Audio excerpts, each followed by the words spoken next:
எல்லாருக்கும் வணக்கம். கடமையை செய் பலனை எதிர்பார்க்காத.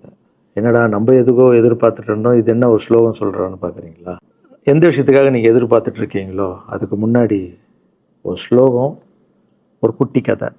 ஏன்னா இந்த வீடியோ முடியும் போது அந்த ஸ்லோகத்துக்கும் அந்த குட்டி கதைக்கும் ஒரு லிங்க் இருக்குது, சரிங்களா? கடமை செய் பலனை எதிர்பார்க்காத, அதான் அந்த ஸ்லோகம். எனக்கு ரொம்ப பிடிச்சிது. என்னடா இது, கடமையை செய்ய சொல்கிறாங்க, பலனை எதிர்பார்க்க வேணான்றாங்கல்லன்னு நிறைய பேருக்கு அந்த ஸ்லோகம் மேலே ஒரு டவுட் ஒன்று இருக்குது. வேலை பண்ணுறோம், வேலைக்கேற்ற கூலி எதிர்பார்க்கக்கூடாதா? இவ்வளோ கஷ்டப்பட்டு உழைக்கிறோம், சம்பளத்தை எதிர்பார்க்கக்கூடாதா அப்படின்னு. அந்த ஸ்லோகத்தோடைய முழு மீனிங் என்னன்னா, ஒரு கதையாக சொல்லிடுறேன். ஒரு பெரிய வீடு, ஒரு மிகப்பெரிய பணக்காரர். அவர் ரூமு மட்டும் க்ளீன் பண்ணுறதுக்கு ரெண்டு ஆட்கள் இருப்பாங்க. ரொம்ப பிடிச்சவங்களும் 2 பேர் அந்த ரூம் க்ளீன் பண்ணுறதுக்கு வச்சுருக்காரு. அவர் மிகப்பெரிய பணக்காரர். அவர் இப்போ 2 பேரும் வந்து ரூம் துடைக்கிறவங்க. ஓகே, அவர் காலையில் ரெடி ஆகி அந்த ரூம்லேருந்து வெளியே வரும்போது அவங்க துடைச்சிட்டு இருக்காங்கல்ல, அதில் ஒருத்தர் வந்து அவர் பாட்டுன்னு ஒரு வேலையை பார்த்துட்டு இருப்பார், துடைச்சிக்கிட்டே இருப்பார். இன்னொருத்தர் இருக்கார்ல, அவர் போய், சார் உங்கள் ட்ரெஸ்ஸு சூப்பராக இருக்குது சார், சார் நீங்கள் போட்டுக்கிற கண்ணாடி நல்லா இருக்கு சார், சென்ட்டு சூப்பராக இருக்குது சார், நல்லா இருக்குது சார், சூப்பராக இருக்கீங்க சார், எனக்கு பேக் கொடுங்க சார் அப்படின்னு வாங்கிட்டு போவார். இன்னொரு ஆள் வணக்கம் சார் சொல்லிட்டு வேலையை மட்டும் பார்த்துட்டு இருப்பாராம். இப்படியே தினமும் நடக்கும். அப்புறம் அந்த ஓனர் வந்து இந்த ஊரை விட்டு வெளியூருக்கு போகிறாரு. போகும்போது 2 வேலைக்காரங்களும் கூப்பிட்டு ஒருத்தருக்கு வந்து 1 மாதம் சம்பளம் எக்ஸ்ட்ரா, யார் கூட பேக்லாம் தூக்கிட்டு போய் எப்போ பார்த்தாலும் நான் சூப்பர் சொன்னார்ல, அவருக்கு 1 மாதம் சம்பளம் எக்ஸ்ட்ரா. இன்னொரு ஆளுக்கு ஒரு வீடு வாங்கி கொடுத்து அவரை, நீ என் கூடவே வந்துருங்க, நான் அவர் கூடவே அவரை கூப்பிட்டு போகிறேன். இவன் ஓடி போய் கேட்டானா, சார் என்ன சார் தினமும் நான் தானே சார் உங்கள் பேக் எடுத்துருந்தேன், நான் கொடுத்த வேலையை நீ கரெக்டாக பண்ணல, நீ ஜால்ரா அடிக்கிறதுலையே இருந்த, எனக்கு இது நல்லா இருக்கு அது நல்லா இருக்குன்னு. ஆனால் அவன் வேலையை மட்டும்தான் பார்த்தான். வேலையை கரெக்டாக பார்த்தா பலனு கடவுள் கொடுப்பார், அந்த பலன் தான் இது அப்படின்னு சொன்னாங்க. இப்போ விஷயத்துக்கு வருவோமா? திருச்சி கிழக்கு தொகுதி. இன்னைக்கு நான் என்ன முடிவு சொல்கிறேன் இதுதானே. நான் திருச்சி கிழக்கில் நிற்கணும்னா நான் முதல்ல அரசியலுக்கு வரணும். நான் அரசியலுக்கு வரேனா இல்லையான்றதை சொல்கிறேன். அரசியல் எப்படி என் வாழ்க்கையில் வந்ததுன்னு சொல்கிறேன். உங்களுக்கு நல்லா தெரியும், என் வீட்டில் குழந்தைங்கள வளர்த்துக்கிட்டு நான் பாட்டுன்னு சோஷியல் சர்வீஸ் பண்ணிகிட்டு இருந்தேன். மாற்றுத்திறனாளிக்கு டான்ஸ் சொல்லி கொடுக்குறது, ஓப்பன் ஹார்ட் சர்ஜரி பண்ணுறது, பசங்களை படிக்க வைக்கிறது, ஸ்போர்ட்ஸ் எல்லாத்துலேயும் என்னால் முடிஞ்ச வரைக்கும் பண்ணுவேன். என்னால் முடியல மற்றவங்கிட்ட கேட்டு பண்ணிகிட்டு இருந்தேன். இந்த டைமில் தான் ஜல்லிக்கட்டுன்னு வருது. ஒரு சில விஷயம்லாம் ஃபாஸ்ட்டாக சொல்லிடுறேன், உங்களுக்கு தெரிஞ்ச விஷயந்தான். ஜல்லிக்கட்டுன்னு ஒன்று வருது, அதில் நான் போகிறேன், சாப்பாடு போகிறதுக்காக குழந்தைங்களுக்கு போகிறேன். அப்படி நான் அந்த ஜல்லிக்கட்டு நடந்து முடிஞ்ச விஷயம்லாம் உங்களுக்கு தெரியும். அப்புறம் என் மேலே ஒரு தலைவர் விமர்சனம். எதுக்கு தலைவர்னு சொல்லுவார், நம்ம அண்ணன் தான், சீமான் அண்ணன் ஒரு விமர்சனம் வைக்கிறாரு. அதுக்கு நான் மறுபடியும் ஒரு ட்வீட் போடுறேன், அவர் ட்வீட் போடுறேன். அப்போ தான் என் வாழ்க்கையில் அரசியல்னு எடுத்து அந்த நுழையுது.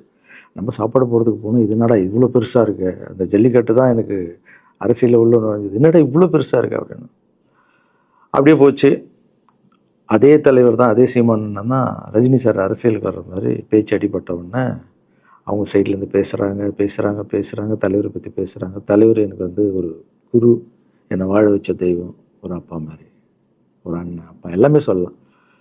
ஸோ அவரை பற்றி அதிகமாக பேச ஒரு முறையும் சூப்பர் ஸ்டாருக்கு ஃபோன் போடுவேன். அண்ணா ரொம்ப ஓவராக பேசுகிறாங்க, டெப்பா கம்முன்னு இருக்கண்ணா, நீ சைலண்ட்டாக இரு. இப்படியே ஓரளவுக்கு தான் நம்மளால் பொறுக்க முடியும். அதுக்கப்புறம் ஆடியோ ரிலீஸ் ஃபங்க்ஷனில் என் மனசில் இருக்கிறதெல்லாம் உடச்சி சொன்னேன், அதை நீங்களும் பார்த்துருப்பீங்க, தெரியும். அதுக்கப்புறம் ஒரு ரஜினி சாருக்கு ஒரு ஃபங்க்ஷன் வந்தது, அந்த ஃபங்க்ஷன்லேயும் பேசினேன் இதை பற்றி. உங்களுக்கு தான் தெரியுமா அந்த வீடியோ, யார் ஓட்டப்பந்தயத்தில் ஜெயிக்கிறது, இப்போ கூட அந்த வீடியோ போயிட்டுருக்கு. அதை பேசணும், அது பாட்டும் அப்படியே போயிட்டு இருந்தது. அதுக்கப்புறம் பார்த்தீங்கன்னா ரஜினி சார் அரசியலுக்கு வரேன்னு அனௌன்ஸ் பண்ணோடனே நான் போய் தலைவரை பார்க்குறேன். என்ன வரீங்களா அண்ணா, நியூஸில் வருது, ஆமாக்கா நான் வரேன் அப்படின்னா பயங்கர சந்தோஷம். ஏன்னா வாழ்க்கையில் ஒளி ஏற்றி வச்சவர், அவர் அரசியலுக்கு வர்றாரு, அவருக்கு சப்போர்ட்டிவாக இருக்கணும் நம்ம.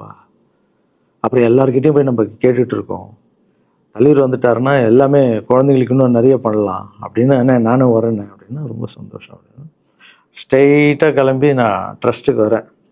என்னுடைய ட்ரஸ்ட்டு, என்னுடைய ஃபேன்ஸு எல்லாரையும் கூப்பிட்டு என்னுடைய வெல்விஷர்ஸ் எல்லாரையும் கூப்பிட்டு உட்கார வச்சு தலைவர் அரசியலுக்கு வராரு. புரியுதுங்களா? எனக்கு வந்து எழுத படிக்க தெரியாது, அதான் ஒரு ட்வீட் பண்ணணும், இதெல்லாம் ரெடி பண்ணுங்கன்னு தமிழில் சொல்லிவிட்டு அவங்க ரெடி பண்ணிட்டு இருக்க ஒரு டீம். இன்னொரு டீம் உட்காந்து என்கிட்ட கேள்வி கேட்குறாங்க, தலைவர் அரசியலுக்கு வந்தால் அவர் வந்து சிஎம் ஆகிடுவார், நீங்கள் வந்து அமைச்சர் ஆகிடுவீங்களாண்ணே, சுகாதாரத்துறை அமைச்சர் தான் நம்ம வந்து ஆப்ரேஷன் நிறைய பண்ணலாம், இன்னொருத்தர் கல்வித்துறை எடுத்தால் நிறைய படிக்க வைக்கலாம். டேய், கடமை செய்யணும், பலன் எதிர்பார்க்கக்கூடாது. சுகாதாரத்துறை அமைச்சர், இது வந்து கல்வித்துறை, இதெல்லாம் படிச்சவங்க வர இடம். அண்ணன் படிக்கலடா. எல்லாருக்கும் படித்த இடத்த போட்டு ஒரே இடத்துல போய் முடங்கி போய் படிப்புனா படிப்பு மட்டும், எல்லாம் கட்சி வளரட்டும், தலைவர் வரட்டும், எல்லா துறையிலேருந்து ஹெல்ப் கட்டு நல்லா பண்ணுவோம், பெரிய ட்ரஸ்ட்டு கட்டுவோம். இப்போன்னா சின்ன ட்ரஸ்ட்டில் தான் நம்ம இருக்கோம். சின்ன வீட்டில் 60 குழந்தைங்க நீங்கள் இருக்கீங்க, 100 ஏக்கரில் கட்டுவோம். ஊனமுற்றோர்கள் இந்த பக்கம் திருநங்கைகளுக்கு, இந்த பக்கம் முதியோர்களுக்கு ஒரு பெரிய ட்ரஸ்ட் கட்டி பண்ணுவோம்டா. சூப்பர்ண்ணா. இன்னொருத்தர் டக்குன்னு அங்கேருந்து, அண்ணா நம்மளை ஏற்று பேசின்னு இருக்கார்ல சீமான் அண்ணன், அவருக்கு ஆப்போசிட்டாக எதிர்த்து நில்லுங்கண்ணே அப்படின்னா. அது அரசியல் இல்லை. ஒருத்தர் மேலே கோவத்தால் நம்ம அரசியலுக்கு வந்தால் அது வந்து வெறுப்பு அரசியலாக மாறும். அரசியல்ன்றது மக்களுக்கு நல்லது பண்ணுறதுக்காக வரணும். இப்போ அவரை நான் அழிக்கணும், அவரை நான் ஏதோ ஒன்று செய்யணும்னு அந்த ஆசையில் வந்தேன்னு வச்சுங்களேன், ஆசை என்ன கோபமாக மாறும். கோவத்துலேருந்து என்ன வரும், வார்த்தைகள் தப்பாக வரும். வார்த்தைகள் மட்டும் வராது, தப்பான வார்த்தைகள் வரும். மக்களுக்கு நம்ம மேலே மரியாதை இல்லை, மக்களுக்கு நம்ம மேலே மரியாதை இருக்காது, போயிடும். ஸோ அதால் அரசியலுக்கு வரோன்னா அவரை அழிக்கிறேன் இவழி இருக்கிறேன், பதிவை பற்றி பேசுகிறத ஃபஸ்ட்டு விடுங்கடா, ஃபஸ்ட்டு வேலையை பார்ப்போம்டா. நம்ம தலைவர் வரேன்னு சொல்லிட்டாரு, ட்வீட் போடுங்களா அப்படின்னு ட்வீட் போட்டுட்டு அங்கேருந்து போட்டுட்டு வீட்டுக்கு போகிறேன். இங்கே தான் பெரிய ட்விஸ்ட் இருக்குது எனக்கு. வீட்டுக்கு போகிறேன். வீட்டுக்கு போனோன்னா எப்பவும் நான் அம்மா கிட்டே போய் ஒரு விஷயத்த சொல்கிறதுக்கு முன்னாடி ஒரு சர்ப்ரைஸ் ஒன்று பண்ணுவேன். எங்கள் அம்மா கோவில் கட்டுறது கூட, கோவில் கட்டிட்டு ஸ்டாச்சுலாம் ஆர்டர் பண்ண அப்புறம் தான் அந்த ஸ்டாச்சுவே காமிச்சாங்க அம்மாவுக்கு. அதே மாதிரி அரசியல் விஷயத்துலையும் போய் சொல்லலான்னு அம்மாவை கூப்பிட்டு ஃபேமிலியெல்லாம் உட்கார வச்சு, அம்மா தலைவர் அரசியலுக்கு வர்றாரு, சரி கண்ணா, நானும் அரசியல் போடுறேன், இங்கே பரமா ட்வீட் போட்டிருக்கேன் அப்படின்னு.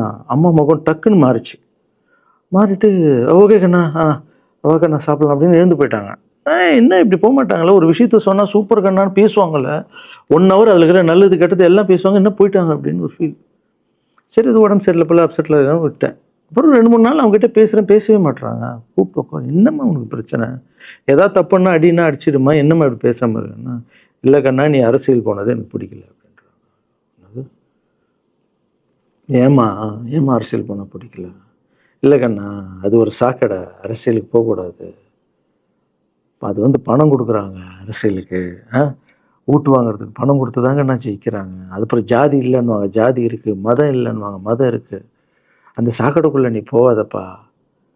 நம்மளுக்கு வாழ்க்கையை ஒளி வச்சு ஏற்றி வச்சவர் தானே நம்ம சூப்பர் ஸ்டார். அவர்கிட்ட என்னை கூப்பிட்டு போப்பா, நான் சொல்கிறேன், அவர் ஒரு ஆன்மீகவாதி, அவரும் அரசியலுக்கு வருவானா, இந்த வயசில் அவர் நிம்மதியாக இருக்கட்டும், எதுக்கு அரசியலுக்கு வர, என்னை கூப்பிட்டு போ, அப்பாயின்மெண்ட் வாங்கி கொடுத்துருந்தாங்க. அப்பாயின்மெண்ட் வாங்கி கூடா?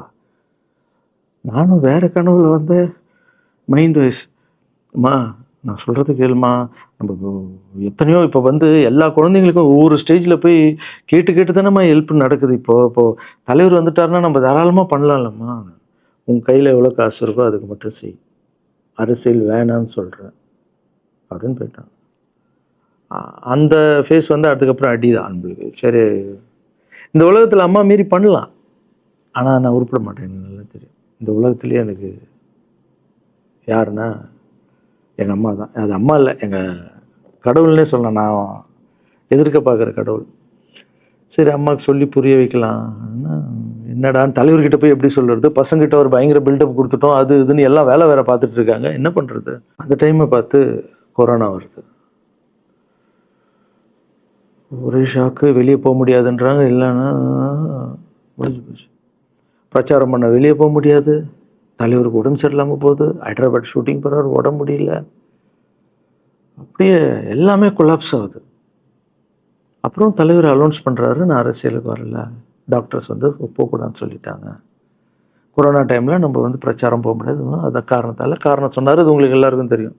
தான் தலைமையில் கை வச்சுன்னு உட்காந்துட்டோம். நான் ட்ரஸ்ட்டில் இருக்கிற குழந்தைங்க மற்றவங்க எல்லாரும் என்னென்னோ நினச்சி ஒர்க் பண்ணிட்டு இருந்தால எல்லாரும் அப்செட்டில் உட்காந்துருக்கோம்.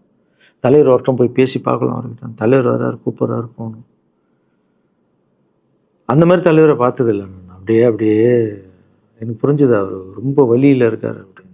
எவ்வளோ சுறுசுறுப்பானால உடம்பு முடியலைங்கண்ணா. பரவாயில்ல, உங்கள் உடம்பு தானே முக்கியம், என்ன இதெல்லாம் என்னென்ன தூக்கி போடுங்கண்ணா. இல்லைங்கண்ணா, இத்தனை வருஷம் என்னை வாழ வச்சாங்கல்ல, அவங்களுக்கு ஏதாவது ஒன்று பண்ணணும்னு நினச்சாங்கண்ணா, இங்கே குத்துதுக்கண்ணா, எனக்கு என்ன பண்ணுறதுன்னு தெரியல, ரொம்ப கஷ்டமாக இருக்குது அப்படின்னா. அண்ணே அதை விடுங்கண்ணே, எல்லாம் அப்படின்னு அவர்கிட்ட பேசிட்டு அவர் வந்து அப்போ நான் முன்னாடி பேசும்போது அவர் சொல்கிறார், நான் கூட பதவிக்கு வரணும்னு ஆசைப்படல, இன்னொரு நல்ல ஆள் படித்த ஆள் அங்கே நிற்க வச்சு பார்ப்போம். யாருன்னே சொல்லுவேன், யாருன்னு கூட சொல்லலை.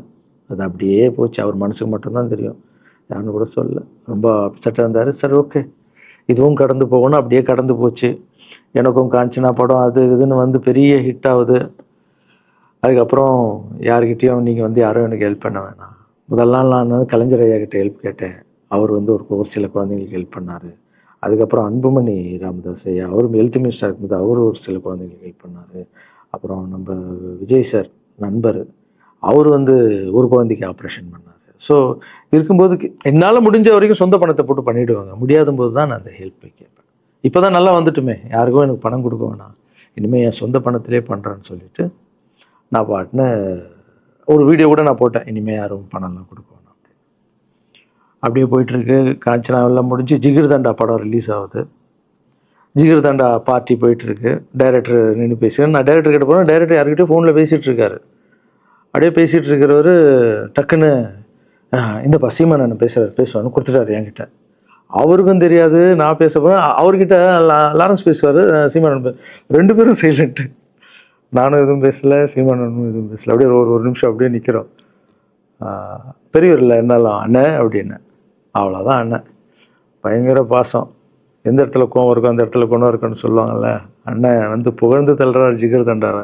இப்படி பண்ண கண்ணா, அப்படி பண்ண இவ்வளோ சூப்பராக பண்ண, அந்த சீன் எனக்கு ரொம்ப பிடிச்சதுன்னு. அவருடைய அன்பு தான் தெரியும்ல, எல்லாமே அதிகமாக இருக்கும் அண்ணன்கிட்ட. அண்ணா ரொம்ப சந்தோஷமாக வாழ்த்தினார். அப்புறம் நான் மாற்றம்னு ஒரு அமைப்பு ஆரம்பிச்சிருக்கேன்ல, இந்த விவசாயிகளுக்கு டிராக்டர் கொடுக்கறது, அப்புறம் மாற்றுத்திறனாளிக்கு ஸ்கூட்டி கொடுக்குறது, எல்லாமே அதை பார்த்துட்டு பத்திரிகையாளர் கேட்குறாங்க அவர்கிட்ட, ரகுவலரன் சார் மாற்றம்னு அமைச்சிருக்காருன்னா, நல்ல விஷயம் தம்பி, நல்லா பண்ணிட்டோம், நல்லா இருக்கட்டும் அப்படின்னு வாழ்த்தினார். ஸோ ஒரு பெரிய பிரச்சனைக்கு கடவுளே அதை அப்படியே சால்வ் பண்ணி வச்ச மாதிரி ஆயிடுச்சு. அப்படியே போச்சு. ஆனால் நீங்கள் நல்லா இருக்கணும், எங்கே இருந்தாலும் நல்லா இருப்பீங்க. எப்போல்லாம் ட்ரஸ்ட்டுக்கு போகும்போது பசங்கள்லாம் கேட்பாங்க, அந்த 100 ஏக்கர் ட்ரஸ்ட்டு குழந்தைங்க, சரி ஓகேடா. அப்படி பார்த்தீங்கன்னா நண்பர் விஜய் சார்கிட்ட பேசிகிட்டு இருக்கும்போது நான் வர அரசியலுக்குன்றாரு. நிஜமா நண்பா அப்படின்னு, எஸ் அப்படின்னு. மறுபடியும் போய் ட்ரஸ்ட்டில் உட்காந்து டேய் நண்பர் வராரு. ஏன்னா சூப்பர் ஸ்டார் எனக்கு எவ்வளோ க்ளோஸோ, நண்பர் கூட அவ்வளோ க்ளோஸ் தான் எனக்கு. ஏன்னா மேகமாய் வந்து போகிறேன்ற சாங்லேருந்து நான் அவருக்கு டான்ஸ் மாஸ்டராக பண்ண ஆரம்பித்தேன். அதுக்கப்புறம் நிறைய சாங் பண்ணேன், சரக்கு வச்சுருக்கேன். அப்போ உங்களுக்கு தெரியும், அந்த தாம் தக்க தீம் தக்க அவருக்கு மட்டும் நான் ஸ்பெஷலாக பண்ணி கொடுத்துட்டு போவேன். தமிழ் வேறு யாருக்கும் பண்ண மாட்டேன். அவர் கூப்பிட்டா வருவேன், தலைவர் கூப்பிட்டா வருவேன், சாங் பண்ணிட்டு போவேன். அவர் வரணும் போது எஸ், ஏன்னா அவர் ஒரு முடிவு எடுக்க மாட்டார், எடுத்தாருன்னா அவர் நல்ல உழைப்பார், நல்ல உழைப்பாளி பண்ணுவார் அப்படின்னு நினச்சி மறுபடியும் போய் ட்ரஸ்ட் ஆளுங்கெல்லாம் பேசுகிறதுக்கு முன்னாடி, ஐயோ அம்மா இருக்காங்களே பிடிக்காத, ஃபஸ்ட்டு அங்கே கரெக்ட் பண்ணணும்ல. அங்கே போனேன். அம்மா நண்பர் அரசியலுக்கு வராருமா, என்னம்மா அப்போ தான் ஓகே, இப்போ எல்லாம் மாறி இருக்கு, போகலாம்மா, நீ ஃபஸ்ட்டு அவர்கிட்ட ஒரு அப்பாயின்மெண்ட் வாங்க, நான் உன்னை கூப்பிட்டு போகிறேன் அப்படின்னா. கூப்பிட்டு போய் இந்தப்பா என் பிள்ளைய ஒப்படைக்கிறேன் பார்த்துக்கப்பான்னு சொல்லுன்னு பார்த்தா, என்னம்மா பேச போகிறேன்னு கேட்டேன்.